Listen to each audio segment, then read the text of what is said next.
All right, class. Well, this is an interesting class period. We normally meet up here on Sundays in the upstairs coffee house, and we're going into Easter weekend, and here we are. It's the first time in history that our churches have been closed on Easter weekend, and it's awkward for all of us. But had a great lesson. We're really enjoying this study through A Shepherd Looks at Psalm 23 by Philip Keller. It's a simple little book. It's an old book. But it's written by a gentleman who was a shepherd himself. And so he's able to break down Psalm 23 for us from the shepherd's perspective. And we've gone through 4 lessons already, and today's lesson is on He Restores My Soul.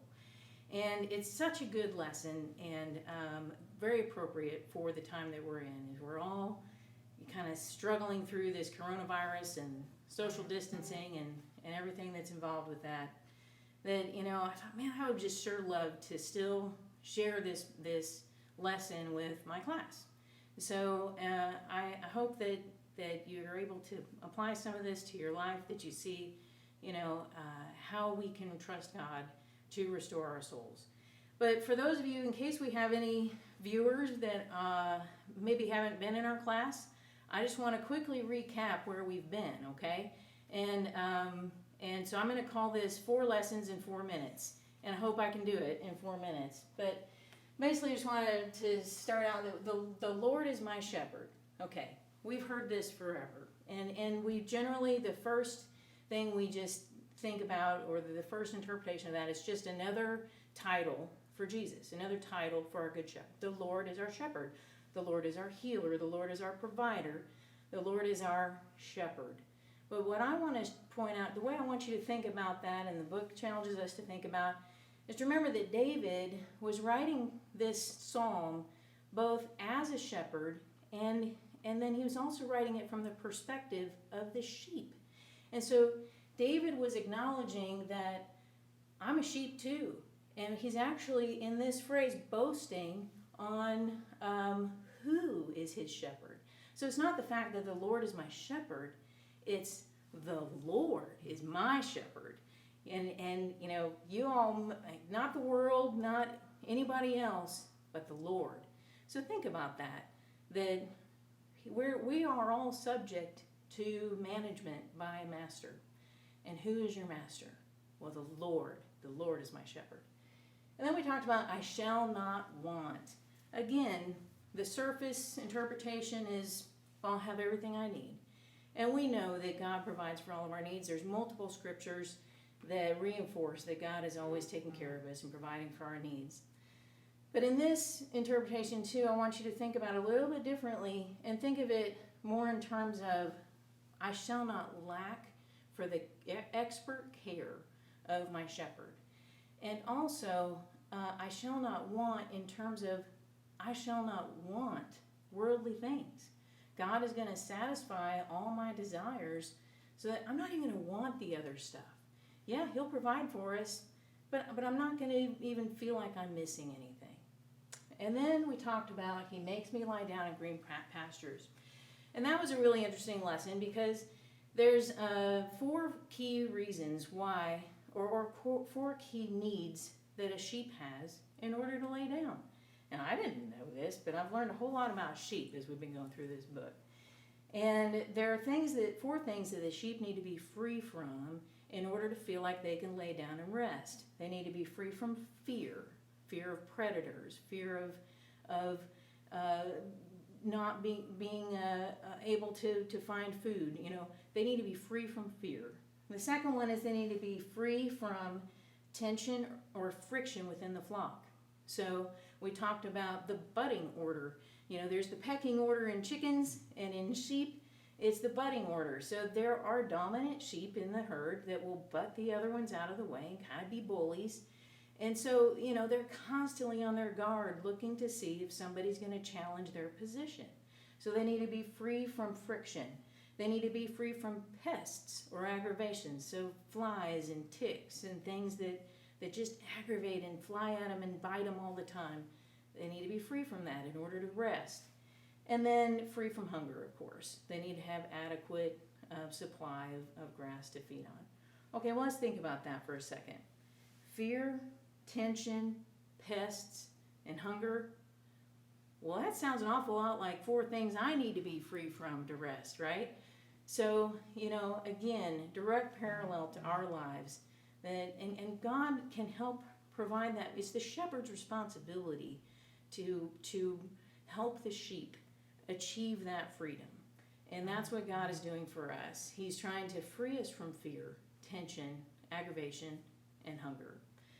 And then the 4th lesson was on, He leads me beside quiet waters, which talks about, and we talked a little bit about the importance of water. That our bodies, just like, and sheep bodies, just like humans, are made up 70% of water. You have to have water to live. And we talked a little bit about Jesus as he met with this Samaritan woman and asked for water, and He was the living water. He could provide water that would make you never thirst again. And so that water is our time, our refreshment from God. And we talked about there are 3 sources of water for sheep. And one of those is just the dew on the grass. Never even realized that either. But sheep can actually, if they go out to graze early in the morning on grass that is heavy with dew, they can actually get enough water from that grass, from the dew on the grass, to satisfy them for a fairly long time.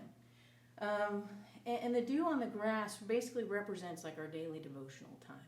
And getting up early in the morning and spending that time with the Lord. Then there's deep wells.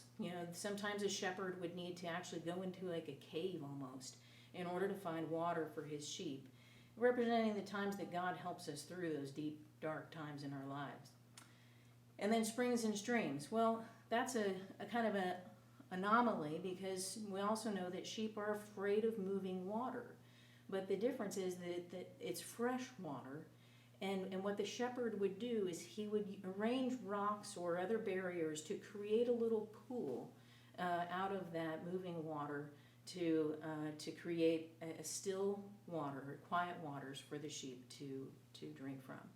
And again, it's God setting up our time with Him so that we can be refreshed from His still waters, from fresh, clean water of His Word. So that brings us to today. And I'm not sure if I hit the 4-minute mark or not, so don't judge me. But today we're talking about He restores my soul.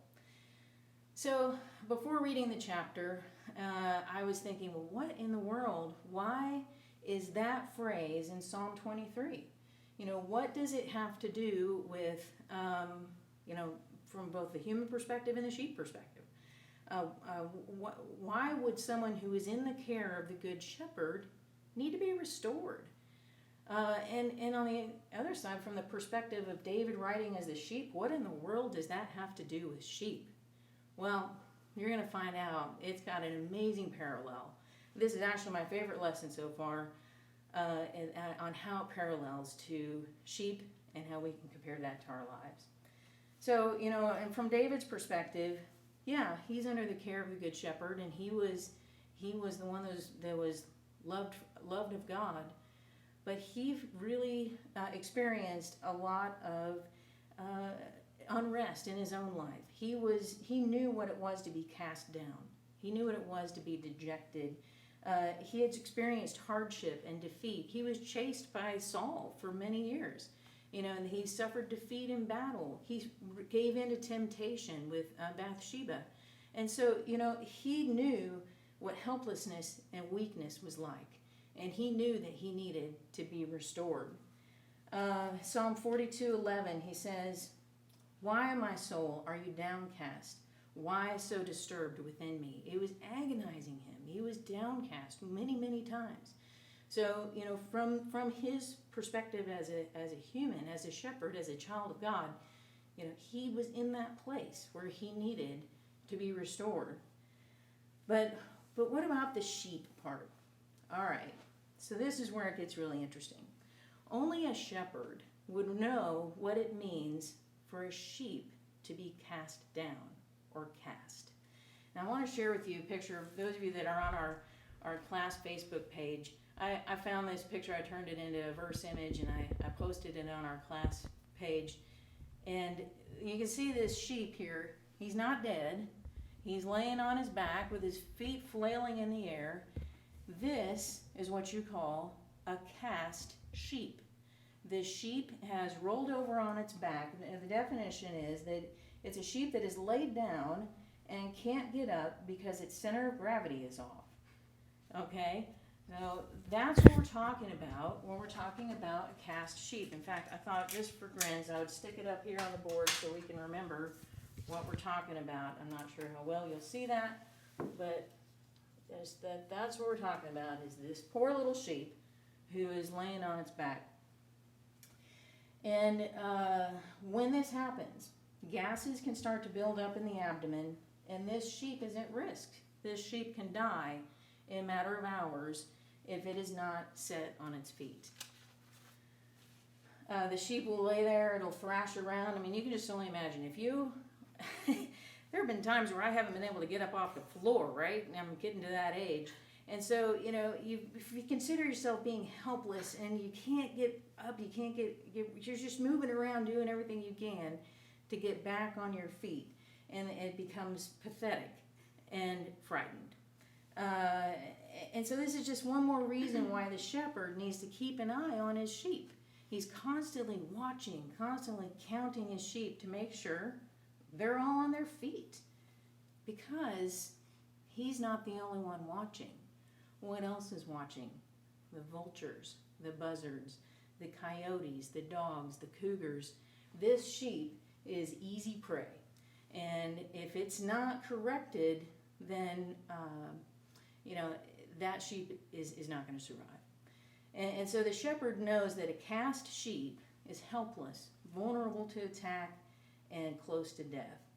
And even a healthy sheep can become cast. It doesn't just have to be a sickly sheep. These are strong, actually healthy sheep. I wanted to read you this excerpt because him being a shepherd, he describes it much better than I can paraphrase. The way it happens is this. A heavy, fat, or long-fleeced sheep will lie down comfortably in some little hollow or depression in the ground. It may roll on its side slightly to stretch out or relax. Suddenly, the center of gravity in the body shifts so that it turns on its back far enough that the feet no longer touch the ground. It may feel a sense of panic and start to paw frantically. Frequently, this only makes things worse. It rolls over even further, and now it is quite impossible for it to regain its feet. As it lies there struggling, gases begin to build up in the rumen. As these expand, they tend to retard or cut off blood circulation to the extremities, especially the legs. If the weather is very hot and sunny, a cast sheep can die in a few hours. If it is cool and cloudy and rainy, it may survive in this position for several days. I don't want to be in that position. So from the shepherd's perspective, this is a constant concern. It's a constant source of anxiety and a reason why he's just got to be on alert. If he sees vultures circling around near his flock, that shepherd is going to go running and go out, count the sheep, and try to find, make sure that they're all on their feet. I asked my daughter, usually I have the class, I'll share, hand out the verses for the day, and well, with an empty classroom, it's kind of hard to do that. So I asked Elizabeth to come with me and help me read some of these scriptures. So Liz, I want you to read Matthew 18, 12, and 13. What do you think? If a man owns 100 sheep and one of them wanders away, will he not leave the 99 on the hills and go to look for the one that wandered off? And if he finds it, truly I tell you, he is happier about that one sheep than he is about the 99 that did not wander off. So a cast sheep is one reason why the shepherd would leave the 99. He knows he's going to lose that sheep. And every sheep is valuable to him. Every sheep is part of his livelihood. But yet he also has a connection and a sense of responsibility for caring for those sheep. So just like in the parable, this is what really happens when when a shepherd is caring for their sheep. And so, this would be one scenario. And then once he sees the cast sheep, he'll run to it, with mixture of feelings of joy and fear. Joy that he found the sheep, but fear that maybe it's too late to save. And so the shepherd, when he reaches the sheep, and then what he will do is he'll gently, tenderly roll that sheep over on its side. He'll straddle it and lift it up to its feet. Now remember, this stupid sheep has been laying there on its back, flailing around. Its circulation has been cut off. What happens? His legs are asleep, for crying out loud. So the shepherd has to stand there and support the sheep, rub the circulation back into its legs, and then try to let it go. It'll probably stumble a little bit until it starts to get reacclimated and reoriented and upright. And then the sheep will run to join the rest of the flock after a little bit. And what's the term for this? It's being restored. The shepherd has restored that sheep and restored it to itself and restored it to the flock. So how often are we cast down? How often do we find ourselves, we get knocked off our feet? We can't get back on our feet. The vultures are circling. And even those of us that think we're healthy spiritually or physically, we can get knocked down. Coronavirus, hello, it's knocking normal, healthy people down. And you just can't, you feel like you're flailing around and you're not the way you need to be. So is God frustrated with that? Does he get fed up with us? Oh, stupid sheep is on his back again. No, he doesn't. He restores our souls. He is quick to run to us, to tenderly pick us up and put us back on our feet. Christ, as our shepherd, has the same compassion and concern as the shepherd does for the one of the 99, the one of the 100 that was missing. And so he sees cast men and women the same way that the shepherd does in the psalm. And he cares about the down and out. He wants to restore them to their feet. And this is where the lesson ties in so nicely to Easter. Think about Peter. Thursday night, Jesus had Passover with his disciples. And he prophesied that one of his disciples would betray him. Peter couldn't believe it, that it was him. But what did he do? He denied him 3 times. And in fact, it says in Luke 22:61, every one of the 4 Gospels recounts the story of Peter's denial. But in Luke, it specifically says that after the rooster crowed, this is Luke 22:61, the Lord turned and looked straight at Peter. Wow. I mean, if you knew you had just betrayed someone and then you make eye contact, that's powerful and it's convicting. And so it says he ran out and he wept bitterly. But Jesus had the opportunity to restore him. The Gospel of John, in the last chapter of John 21, after the resurrection, we have this story of Jesus. He's on the beach, and Peter and a couple of the disciples are out in a boat, and they've struggled, they haven't caught fish. And all of a sudden, there's Jesus calling to them. And long story short, they catch 153 fish and bring them to shore, and Jesus is already preparing fish for them. And he has the opportunity to say to Peter, "Do you love me? Feed my sheep."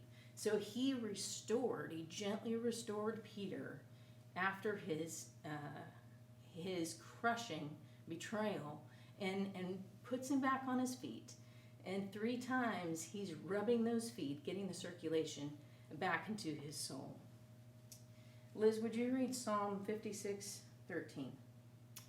For you have delivered me from death and my feet from stumbling, that I may walk before God in the light of life. So again, another verse that I think David is relating to this situation. You've restored me from death. Because remember, we're vulnerable to death in this situation, and restored his feet from stumbling. And sometimes when we think we're most sure of ourselves, that's when we're at risk of stumbling. And as we all know in the Proverbs, it's actually Proverbs 16:18, pride goeth before a fall. So sometimes when we feel like we're at our best, that's when we need to be careful. And in Corinthians it says, take heed lest ye fall.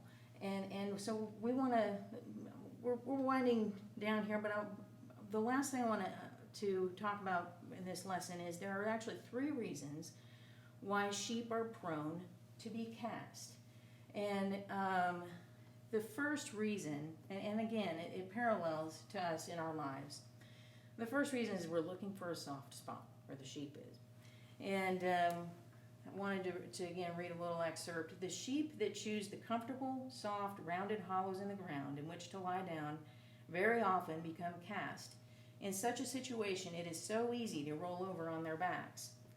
In the Christian life, there is a great danger in always looking for the easy place, the cozy corner, the comfortable position, where there is no hardship, no need for endurance, and no demand on self-discipline, right? So, if we get too comfortable with what we've attained, with our status in society, our status in the church even, or with worldly possessions, we're getting soft. We're looking for that soft spot. We want it to be easy.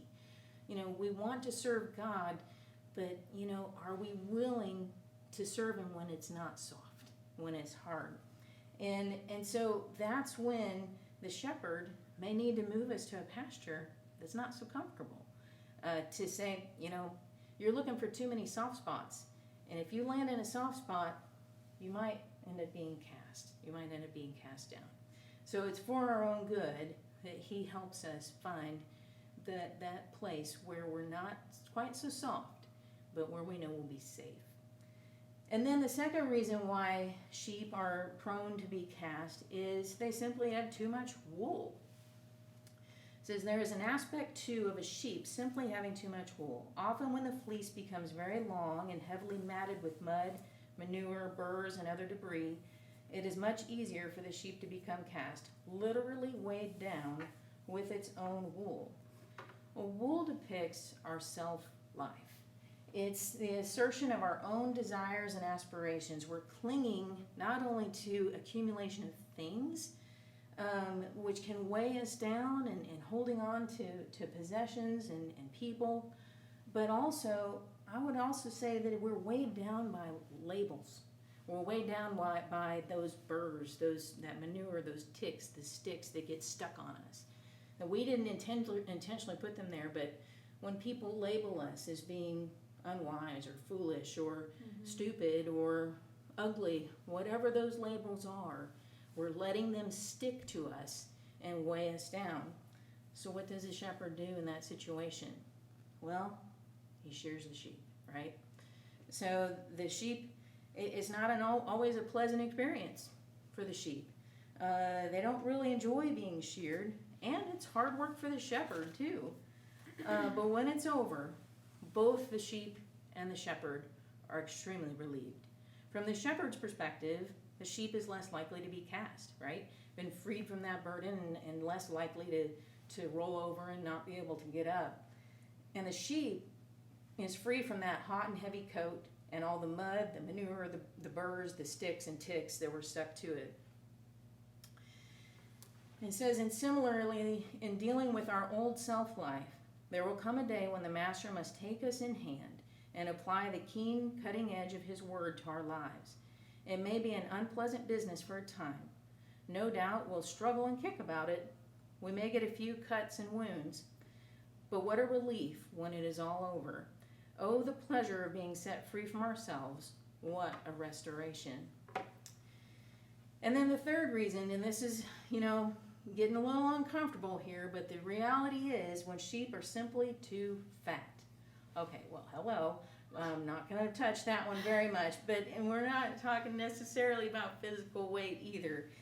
But an overweight sheep are not the most healthy or productive. Same with people. But weight makes it harder for the sheep to be agile and nimble, and it's more easy, again, for them to be cast. It's easy for their center of gravity to get off balance. And if a shepherd sees this trend in his sheep, He'll put them on a diet, if you will. He makes their pasture, their diet more rigorous, and he'll not give them as much grain in order to make sure that they are strong and healthy and sturdy and energetic, and not as prone to being cast. And for us, again, it's very similar to the previous two examples. It's the sense of attaining a certain stature in society, career achievements, well-being, self-assurance. That's our extra weight. That's where we just allow ourselves to, we let ourselves go, right? And we've gained too much weight. We're not exercising what God has given us and reaching out to people and recognizing we still have a need to grow and to learn and to share with others. So material success does not equal spiritual health or godliness. So our shepherd may impose on us a diet, or what's a diet look like from the spiritual perspective? It's discipline.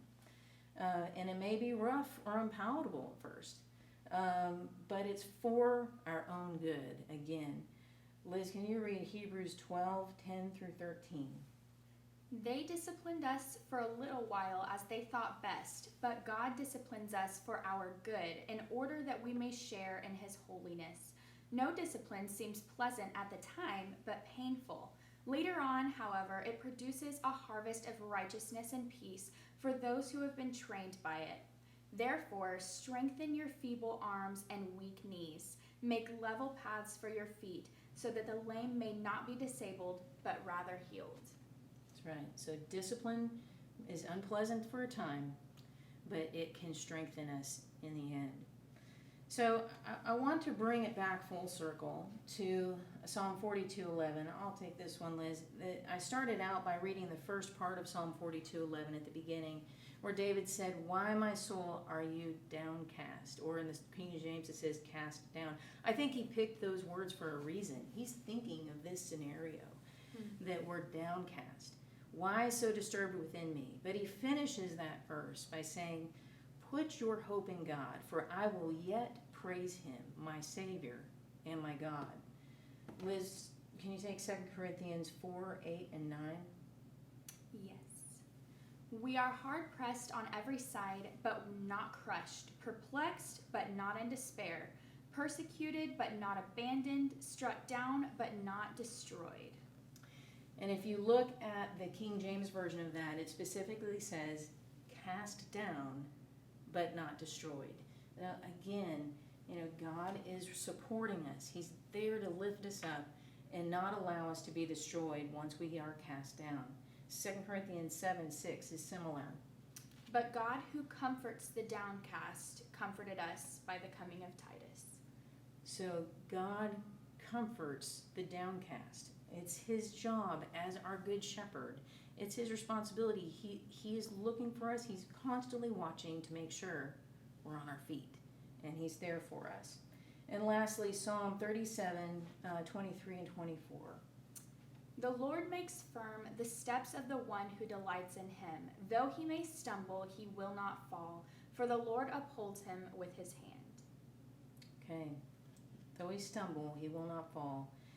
And we shall not be utterly cast down. Again, those words representing this situation as it parallels the sheep.